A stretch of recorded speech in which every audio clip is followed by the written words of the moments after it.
I had the worst IBS symptoms last night after hanging out with my husband, and it was really upsetting.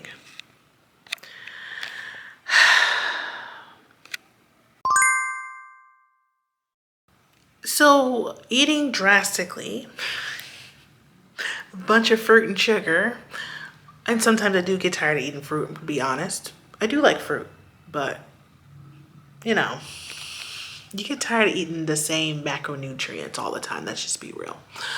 Even if it is tasty. It's the same with protein or fat or whatever, you know what I mean?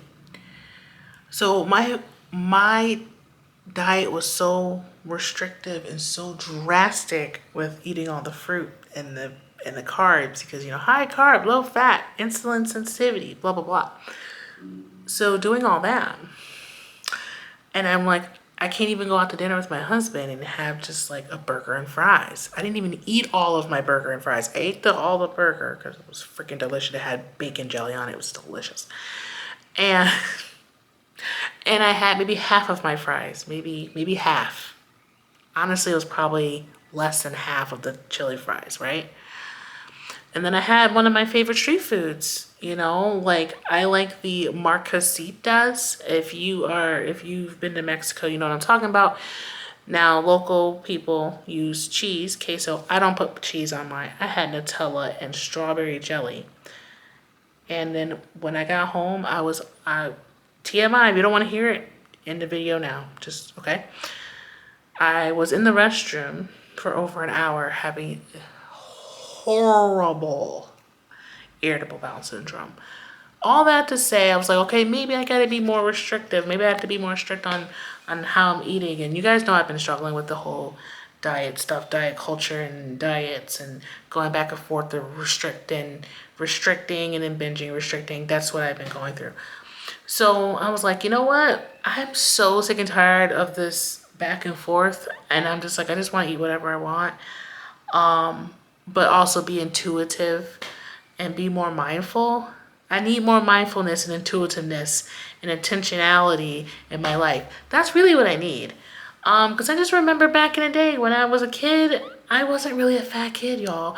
I became fat because I became depressed and I was dealing with traumatic experiences in my past. And I just ate so much. And I was depressed. I slept a lot. I ate a lot. That's really how I gained my weight, y'all. I don't have that story where people say I've been fat since I was 3. That's not my story, y'all. That's not my story. I know how I got fat. It's because and people say it's not the food, and I'm like, it's not the food. It's me. It's my own behaviors. There's people who eat whatever the hell they want. They may be more intuitive, right? And focusing on hunger and fullness and things like that. But they're normal eaters and they don't worry about their weight, and they work out because they want to work out. It feels good to them, and it's quote unquote healthy, but it's things they like people who go out and run 5, 10Ks, half marathons. They love that shit. They're not doing it for weight loss. People who are out there powerlifting, they just fucking love to do it, and I'm not saying I want to be a marathon runner or a power lifter, and that sounds kind of interesting. Both of those things sound interesting and kind of on the extreme ends almost. But all that to say is, I want to just be a normal fucking eater, a normal eater, a normal fucking eater. And I have to train myself to be a normal fucking eater. I know I'm cussing a lot because it's just I'm frustrated. And I'm listening to these different things like, oh yeah, they're right. But I'm like, they are kind of extreme. These different diets are extreme. Even though I'm like, yeah, eating fruit seems very healthy to me. Adding some added sugar, it can't hurt, whatever. But then it's like, these extremes aren't working for me. They're not really sustainable for my lifestyle. I enjoy going out and having meal with like my husband, or if maybe with like friends or family or whatever.